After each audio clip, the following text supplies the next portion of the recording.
안녕하세요. 대리효도와 효도가 뭔지도 제대로 구분 못하는 남편과 결국 이혼을 하게 되었습니다. 저와 남편은 어릴 적에 한 동네에서 자란 사이였어요. 집안끼리 서로 알고 지내던 사이는 아니었지만 동네가 좁았다 보니 이야기는 몇 번 들어봤던 집이었죠. 게다가 시댁이 당시 동네에서 엄청 유명한 집이었거든요. 다만 좋은 쪽으로 유명한 건 아니었어요. 한동안 동네 사람들 입에 오르내리게 만든 사건이 하나 있었는데 그게 지금은 연락도 되지 않는 남편의 친아버지가 당시 다른 사람과 눈이 맞아서 야반도주를 해버린 사건이었죠. 그냥 바람나서 집 나간 거면 며칠 구설수에 오르내리다 말았을 일인데 문제는 눈이 맞았다는 그 상대방이 다른 사람도 아니고 저희 시어머니의 오촌이모 되는 분이라는 게 문제였죠. 학렬상 시어머니한테 이모이긴 하지만 나이 차이가 5살인가 밖에 나지 않았다고 해요. 동네가 좁았을 뿐 집성촌도 아니었고 그냥 우연찮게 한 동네 살았다 뿐이지. 사실 친척 관계라도 시어머니와 그분이 집안끼리도 썩 친한 관계조차 아니었답니다. 시어머니도 남편도 그때의 사건에 대해선 입도 뻥끗하지 않는데도 제가 이 정도까지 알고 있다는 건 당시에도 어렸던 제가 이 정도로 자세하게 기억할 만큼 유명한 사건이었기 때문입니다. 아무튼 그 사건을 계기로 시어머니는 동네 사람들 보기 쪽팔려 어떻게 살겠냐며 어디 먼 동네로 이사를 가게 되었죠. 당시 제가 남편하고 나이차도 있었고 집안끼리도 친한 사이도 아니었다 보니 그렇게 이사를 떠나간 뒤로는 소식도 모르고 살아왔어요. 그런데 성인이 되면서 우연찮은 기회로 재회를 하게 되었던 거죠. 처음에 서로를 알아봤던 것도 아니었고요. 연애 시작 후 그냥 이런저런 이야기하면서 과거에 어느 동네 살았었다 하는 이야기를 나누다가 그때서야 남편 집안이 한 동네에 같이 살았던 그 소문의 집이라는 사실을 알게 되었어요. 저나 남편 두 사람 다 그때의 일은 전혀 개의치 않았습니다. 20년이나 더 지난 일이기도 하고 사실 남편 아버님이 잘못한 거지 시어머니는 따지고 보면 피해자나 마찬가지였잖아요. 게다가 저희 집도 남편네가 이사를 떠나고 얼마 지나지 않아서 더 좋은 환경에서 저를 공부시키겠다는 이유로 서울로 이사를 했어요. 어릴 적에 살았던 그 동네는 더 이상 저희한테는 아무 관련이 없는 동네나 마찬가지였으니 저희가 연애를 하는 데 있어서 그때의 일이 저희 관계에 영향을 주는 일은 없었죠. 아니, 없다고 생각했다는 말이 더 맞는 말이겠네요. 남편과 연애를 시작하고 1년쯤 지났을 때 양가에서 저희가 연애를 하고 있다는 사실을 알게 되었습니다. 저나 남편이나 결혼할 나이이기도 했고 저희 집에서도 제가 연애한다는 걸 알게 되니 이번에는 결혼을 하는 거냐며 알게 모르게 압박을 주기 시작했죠. 마침 그때쯤 남편도 저와 결혼을 하고 싶다는 이야기를 꺼내왔고요. 저도 남편이랑 연애하면서 결혼에 대해서 진지하게 생각해봤던 적도 몇 번 있었다 보니 그렇게 자연스럽게 결혼 준비를 시작했어요. 시어머니도 아들이 결혼한다니 엄청 기뻐하셨는데 문제는 처음 결혼 허락을 받는다고 인사를 드리러 갔던 날 저희가 같은 동네에 살았다는 사실을 알게 된 순간부터 시어머니의 반응이 180도 달라졌습니다.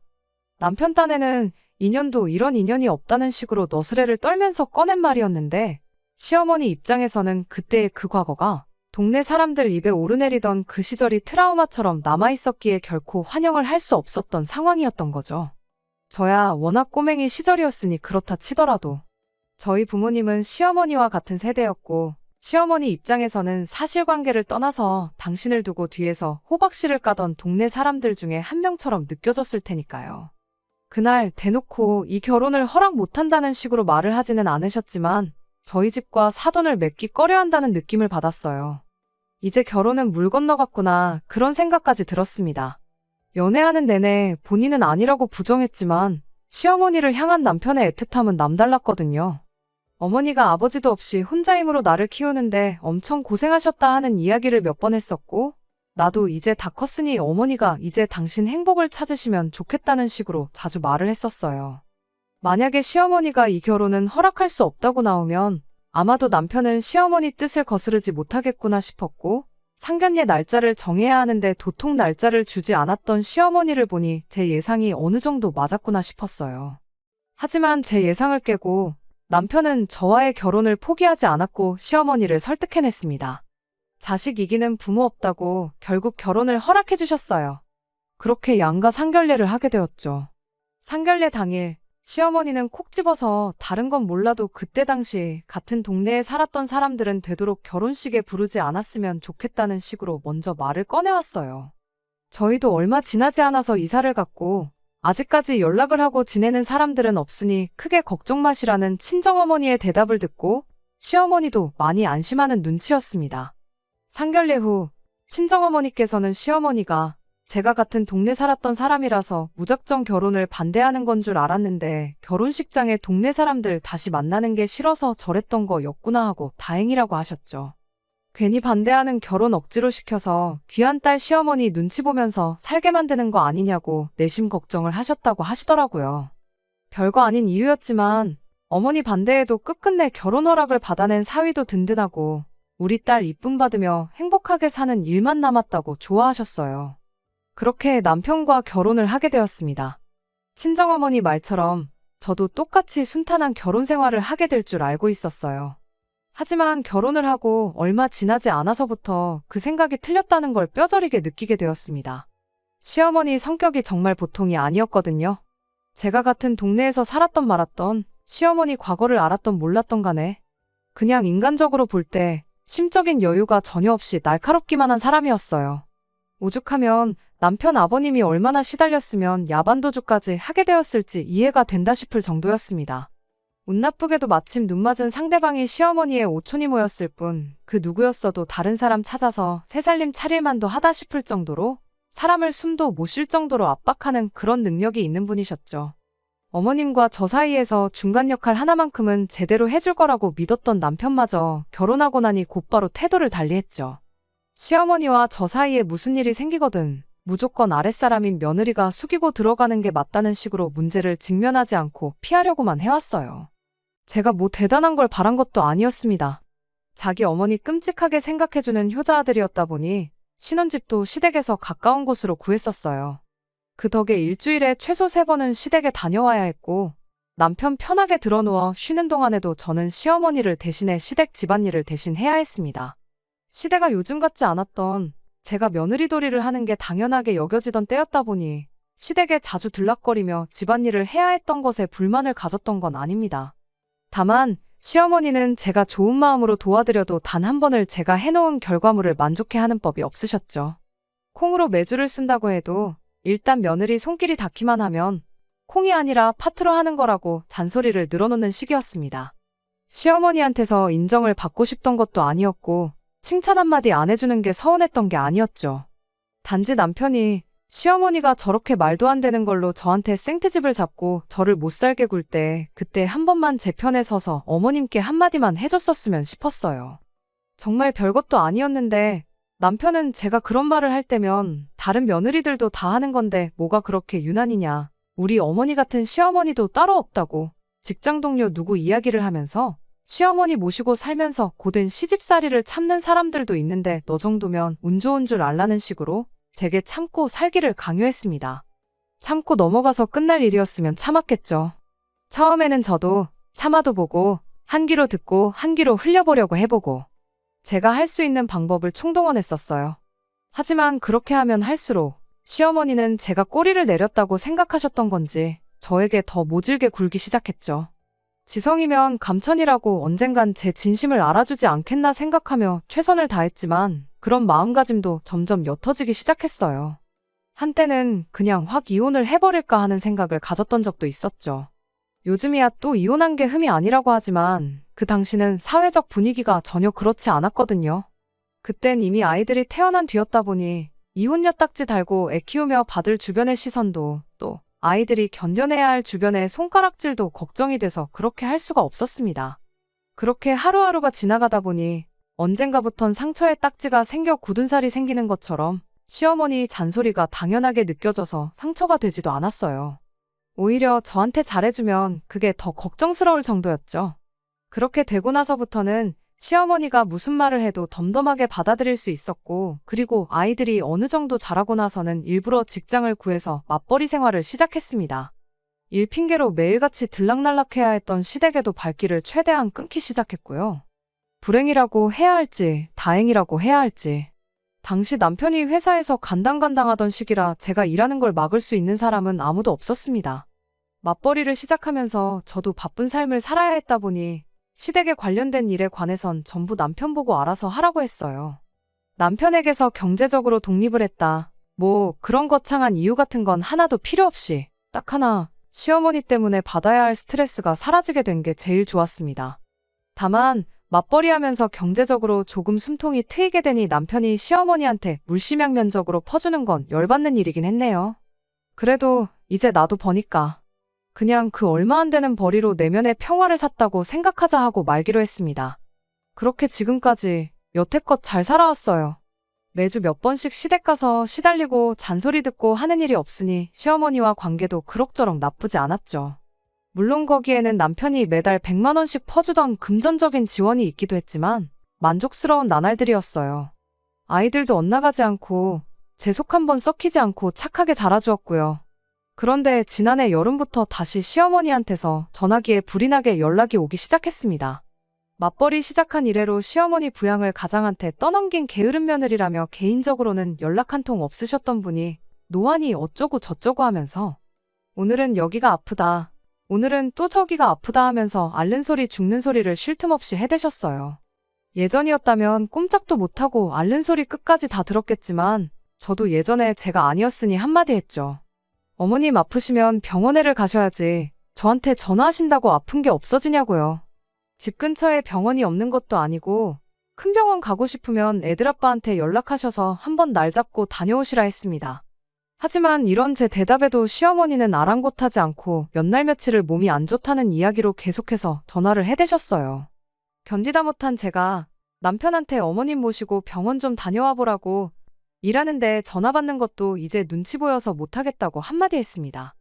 남편 직장 특성상 중간에 시간을 비우기가 어려운 상황이라는 건 저도 알고 있었어요.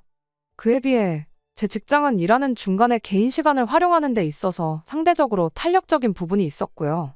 게다가 남편은 대중교통을 이용해서 출퇴근을 하고 있었고 그 덕에 차는 제가 쓰고 있었기도 했거든요. 말은 그렇게 했지만 남편이 부탁하면 한두 번쯤은 시간 내서 어머님 모시고 병원에 다녀올 생각도 갖고 있었죠. 하지만 남편은 무슨 고집이었는지 저한테 병원의 병 이야기도 꺼내지 않았습니다. 처음엔 저도 남편이 시어머니가 꾀병을 부리고 있다고 생각하고 있나 보다 하고 대수롭지 않게 여겼습니다. 하지만 시어머니의 앓는 소리는 끝나지 않았어요. 오히려 하루에도 두세 번씩 전화가 오는 등 더 심해지기 시작했습니다. 남편이 부탁해오길 기다리다간 제가 제명에 못 살 것 같아서 결국 제가 포기하고 시어머니한테 병원 예약해 놓을 테니 저랑 한번 다녀오시자 말을 꺼냈습니다. 그런 제 제안에 시어머니는 너는 눈치가 없는 거냐 아니면 알고도 모르는 척을 하는 거냐 하면서 한마디를 하더군요. 저도 마지못해 가자고 꺼낸 말이었고 본인이 안 가겠다는데 제가 억지로 끌고 갈 필요도 없어졌으니 오히려 잘 됐구나 싶었죠. 길게 설명할 것도 없이 그럼 병원에 가야 할 정도로 아프신 건 아닌 것 같으니 그렇게 알겠다고 말하고 그냥 전화를 끊어버렸어요. 성한 곳이 하나도 없이 여기저기 다 아프다 하시면서 병원은 안 가시겠다는데 제가 뭐 어떻게 해드릴 수 있는 게 없잖아요? 병원 모시고 가겠다는 말 정도면 충분히 제 할 도리는 다 했다 싶었고 그 뒤로 시어머니한테 걸려오는 전화는 전부 무시해버렸습니다. 이따금씩 전화 한 통 받아서 병원 가시고 싶으면 그때 전화하시라고 대답하기도 하고 바빠서 통화 못한다 그러고 다시 끊어버리는 식으로 시어머니와 전화통화를 최대한 피했어요. 이것도 처음엔 말 못할 만큼 스트레스였는데 워낙 시어머니 이러는 거에 이골이 났다 보니 익숙해지더라고요. 나중에는 제가 너무했나 싶은 죄책감마저 사라지더군요. 그런데 시어머니가 그동안 그렇게 몸성한 곳이 없다고 불평을 하던 게 사실은 제 입에서 직접 모시고 살겠다는 그 말 한마디를 듣기 위해 꺼낸 밑밥이었다는 걸 알게 되었습니다. 저런 식으로 시어머니 연락을 피하기 시작한 지 2달이 조금 안 되었을 때쯤 남편이 저한테 합가 이야기를 먼저 꺼내왔거든요. 어머니 몸이 예전 같지가 않으신 것 같은데 이제 우리 집에서 모시고 살면 어떻겠냐고 말이죠. 난데없는 합가 제안에 어이가 없었죠. 이제 애들 둘 다 대학 보내고 저도 제 나름의 커리어 쌓으면서 편하게 살 때가 되었는데 내가 무슨 부귀영화를 누리자고 이제 와서 시어머니를 모시고 살겠냐고 직설적으로 대답했어요. 애들 대학 보내고 이제 제 인생 사는 건 둘째치더라도 그동안 시어머니와 저희 관계를 생각해보면 가당치도 않은 이야기였기도 했고요. 그런데 남편 반응이 정말 어이가 없었습니다. 제가 그렇게 나올 거라고는 생각도 못했다는 표정으로 아무 말도 못하고 멀뚱멀뚱 저만 쳐다보고 있더라고요. 뭘 사람을 그런 표정으로 보고 있느냐고 여태까지 어머님하고 나하고 관계 생각해보면 당연한 거 아니냐고 따져 물었더니 뭐가 마음에라도 안 드는 것 마냥 어금니만 꽉꽉 깨물고 있다가 입을 열더군요. 남편은 혹여나 제 심기라도 건드릴까봐 눈치 보면서 조심조심 말을 꺼냈지만 막상 제가 시어머니를 모셔야 하는 이유는 설명 못하고 이상한 딴소리만 주절주절거리기 시작했어요. 어머님이 요즘 몸이 안 좋으신 건 너도 잘 알고 있지 않느냐면서 핸드폰으로 주섬주섬 뭘 검색하더니 지나간 뉴스를 하나 틀어주더라고요. 뉴스는 노인 고독사에 관한 기사였어요. 어머니 건강이 예전 같지 않은데 혼자 저렇게 지내고 계신 거 보면 마음이 찢어지듯 아프다면서요. 우리가 예전처럼 시댁에 자주 왕래하는 것도 아니지 않느냐며 요즘 부쩍 외롭다는 말도 자주 꺼내시는데 둘째도 대학 가고 그러니 집에 방도 남지 않냐며 이참에 어머님 오시라고 해서 같이 살면 좋겠다 하면서 대놓고 합가하자는 말을 하더라고요. 이 사람이 지금 무슨 소리를 하는 거래? 하는 표정으로 아무 대답도 안 하고 남편 얼굴만 멀뚱멀뚱 쳐다만 보고 있었죠. 제가 무반응으로 나오니 남편은 점점 똥줄이 타기 시작했는지 온몸을 베베꼬면서 나름대로 이유를 만들어 보려고 노력하더라고요. 우리 어머니가 올해로 나이가 몇인데 살아봐야 얼마나 더 사시겠냐며 괜히 이렇게 따로 지내다가 만에 하나 어머니가 어떻게 잘못되시기라도 한다면 나도 나지만 네 마음도 편하겠냐고 하더라고요. 그래서 무슨 말하는지 알겠다고 당신 말이 다 맞다고 동의해줬어요. 가뜩이나 가족이라고는 당신 하나밖에 없고 아들 하나만큼은 그렇게 끔찍하게 생각하시는 분이지 않냐고 당신 마음 다 이해한다고요. 아들 혼자 보내고 20년 동안 혼자 지내셨는데 이제 자식돌이 할 때가 된 건 맞는 말이라고요. 똥마려운 강아지 마냥 온몸을 베베꼬면서 이 말 저 말 짜내기만 하던 남편 얼굴 표정이 입에 귀에 가서 걸리는 게 다 보이더라고요. 일단 첫째가 내년에는 군대를 가야 할 테니 그 방을 비워서 어머님 쓰라 그러고 애들은 그때까지 한 방을 쓰게 해야겠다면서 짐부터 빼야겠다고 하길래 애들 짐을 왜 빼냐고 당신 짐이나 빼라고 한마디 해줬습니다. 남편이 안방을 비워드리자는 거냐고 그럼 우리는 어디서 자냐고 묻길래 안방을 비우긴 뭘 비우냐고 했죠. 방에 가서 당신 짐이나 빼오라고요. 일단 급한 것만 챙겨서 시댁으로 가라고 나머지는 집 가까우니까 당신이 와서 직접 챙겨가던지 하고 빠른 시일 내로 짐 전부 다 빼라 그랬어요. 남편이 어머님 모시는데 내 짐을 왜 빼냐고 하길래 어머님 모시고 살고 싶다고 당신이 당신 입으로 말하지 않았냐고 바로 대답해줬네요. 아무리 첫째가 군대를 가도 그렇지 오빠하고 여동생하고 한 방을 쓰게 만드는 게 말이나 되냐고요. 혼자 지내시는 어머님이 걱정되면 당신이 직접 가서 모시면 되는 거 아니냐고. 나도 당신 이야기 들어보니 우리 친정부모님 생각이 나서 안 되겠다고. 애들 독립할 때까진 내가 어떻게든 참고 견뎌볼 테니 당신 장인장모는 걱정하지 말라고 했어요.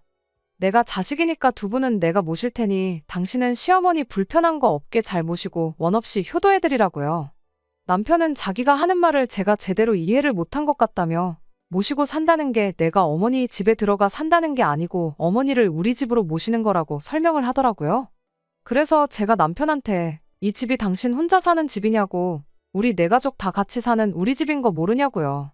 그런 중요한 일을 혼자 결정하는 것도 어이가 없고 싫다는데도 꼭 모셔야겠다고 하는데 이 일로 가족들끼리 얼굴 붉히를 만드는 것보다 당신 혼자 어머님 댁에 들어가서 사는 게 훨씬 더 좋은 방법 아니겠냐고 한마디 해줬습니다.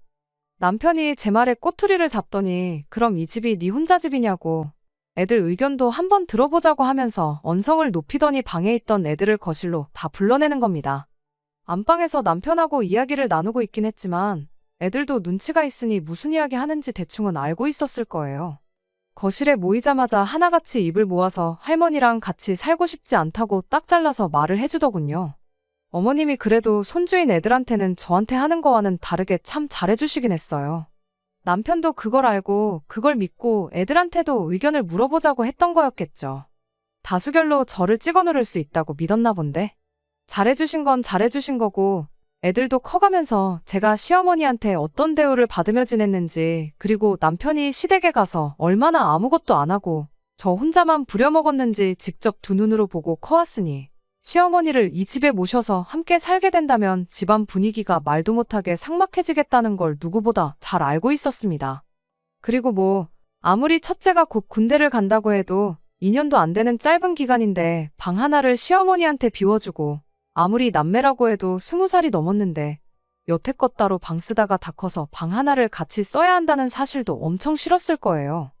남편이 할머니 모시고 사는데 불만이 있냐 없냐를 묻기도 전에 딱 잘라서 대답을 해주는데 제 속이 다 후련하더라고요. 남편이 할머니가 니들한테 그동안 얼마나 잘해줬는데 니들이 그럴 수가 있냐며 배은망덕하다고 입에 개거품을 무는데 딸아이가 남편한테 한마디 하더군요. 할머니가 자기들한테 잘해주셨던 만큼 엄마인 저에게도 똑같이 잘해주셨으면 반대 안 했을 거라더라고요. 할머니랑 같이 산다고 해서 아빠가 이 집에서 달라질 건 없지만 엄마는 아니지 않냐고요.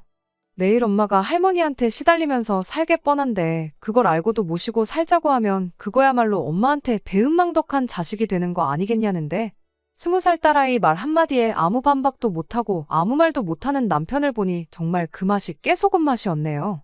남편한테 애들 생각도 나랑 똑같은 것 같은데 더 이야기할 게 있냐고. 짐 챙기는 거 도와줄 테니까 베란다 가서 가방이나 꺼내오라고 했네요. 세상 다 잃은 표정으로 멍하니 있더니 가방 꺼내오라는 말에 혼자 급발진을 해서는 악담을 쏟아내기 시작하더군요. 너는 안 늙는 줄 아냐. 애들이 뭐를 보고 배우겠냐고. 나중에 너도 똑같이 보살핌이 필요할 때 오늘 일을 후회하게 될 거다 하면서요. 당신 여태 누구랑 대화하고 있었냐고. 어디 혼자서 딴 데 다녀왔냐고 바로 받아쳐줬죠. 당신은 당신 소원대로 시어머니 모시고 나는 친정부모님 모시겠다고 하지 않았냐. 당신이 원하는 대로 자식이 부모 책임지는 모습을 보여줬는데 혼자 딴소리를 하고 있냐고요. 애들 앞에서 이 문제로 나도 더 투닥거리기 싫으니 얼른 가서 짐이나 싸라고 했습니다. 짐 싸는 거라도 도와주려고 했는데 이제 도와줄 마음도 싹 사라졌으니 혼자 하라 그러고 저 혼자 밖으로 나왔습니다. 애들이 같이 가자고 따라 나오려고 했는데 그래도 애들 아빠인데 너무 비참해지지 않을까 싶어서 따라 나오지 말라고 했죠. 저 혼자 밖에 나가서 바람 좀 쐬면서 이런저런 생각을 많이 했어요. 남편이 조금 불쌍하다 싶기도 했지만 또 제가 참고 넘어가 봤자 같은 일로 골머리 썩을 게 뻔한데 그냥 더는 생각하지 않기로 했죠. 그러던 중에 애들한테 전화가 왔어요. 집에 빨리 좀 와야겠다고요. 저 나가자마자 남편도 곧바로 밖에 나갔는데 집에 할머니를 모셔왔다네요. 부랴부랴 집에 들어가 보니 시어머니가 현관문에서부터 저를 아주 잡아먹을 듯이 노려보고 있더군요. 어쩐 일로 오셨냐 물으니 어디 감히 마누라가 남편을 내쫓을 수가 있냐며 다짜고짜 제 머리채를 낚아채더군요. 난데없는 상황에 당황스러웠는데 다행히 애들이 뜯어말려줘서 금방 풀려날 수 있었습니다. 그 와중에도 남편은 지 엄마 뒤에 숨어서 팔짱 끼고 이 상황을 지켜보고 있더군요. 당해도 싼이 당한 거라는 표정을 짓고 있으면서요. 저도 며느리이자 애들 엄마로서 그러면 안 된다는 거 인정하지만 머리채까지 잡힌 마당에 20년 넘는 세월 쌓여왔던 감정이 폭발해서 한마디 했어요. 그럼 뭐 남편을 내 손으로 내쫓을 게 아니라 어머님처럼 제 발로 집 나가게 만들었어야 했었던 거냐고요. 시어머니 잊고 싶은 아픈 기억을 후벼판 건 제가 100번 잘못한 게 맞습니다. 시어머니도 제가 저렇게 나오니 충격이 컸었나 봐요. 어쩔 줄 몰라 하면서 저한테 고래고래 소리 지르다가 너 같은 걸 며느리로 들인 내 잘못이다 외치며 빠른 시일 내로 이혼 서류 작성해 보내줄 테니 마음의 준비나 단단히 하고 있으라고 큰소리치고 남편 데리고 나가셨죠. 한바탕 전쟁통을 방불케 하는 상황을 겪고 나니 온몸에 힘이 쭉 빠지더군요. 애들이 제 편을 들어주면서 괜찮다고 하긴 했지만 여태껏 참고 견뎌온 결혼 생활의 종지부를 이렇게 찍게 되는구나 싶어서 망연자실했습니다. 이혼하는 게 두렵지는 않았습니다. 말 맞다나 재산이야 공평하게 반반 나누면 그만이고 애들도 다 커서 자기 앞가림은 할 수 있는 상황이었고 친정부모님도 계시고 저도 제 직장이 있는데 먹고 사는 걱정은 하나도 되지 않더군요. 다음 날이라도 당장 이혼 서류 작성해서 가져올 줄 알았는데 한 달이 지나도록 남편도 시어머니도 저희 집에 코빼기도 비추지 않았어요. 먼저 연락하고 싶은 마음은 없었기에 아무 때나 가져오라는 심정이었습니다. 차라리 바로 다음 날 왔었으면 저도 다시 고민하고 또 고민해봤을 텐데 한 달이 넘도록 시간을 주니 오히려 차분하게 마음 정리할 여유가 있더라고요. 그래서 저도 이혼을 하는 걸로 완전히 마음을 굳히게 되었죠.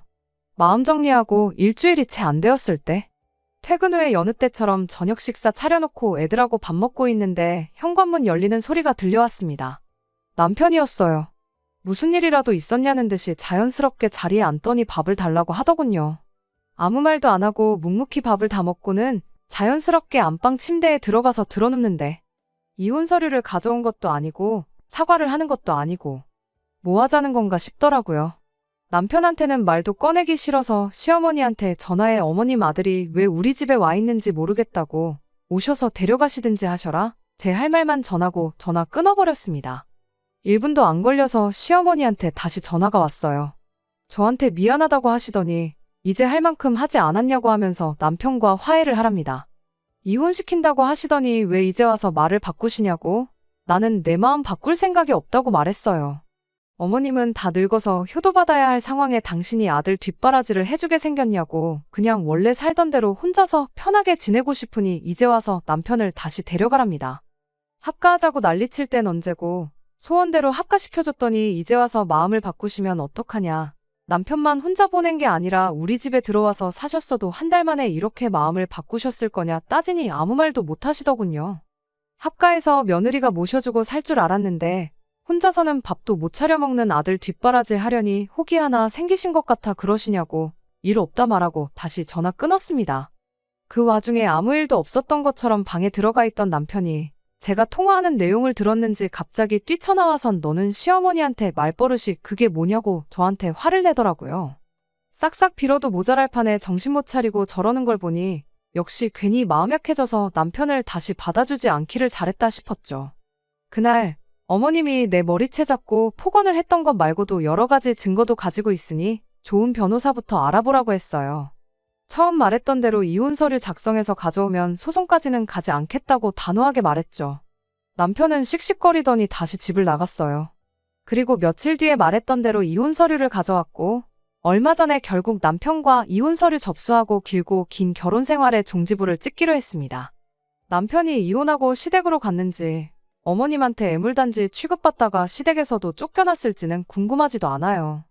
다만 이혼 서류 접수하려고 만났던 그날 몰골이 아주 말이 아니더군요. 조강지처 말이라도 잘 들었으면 적어도 저렇게 어디 가서 애물단지 취급은 받지 않았을 텐데 싶었어요. 그간 살아온 정이 있으니 저 사람이 어디 가서 밥은 제대로 얻어먹고 다닐지 걱정이 되긴 했는데 마음 굳혔으니 더 이상 신경 쓰지 않으려고 합니다.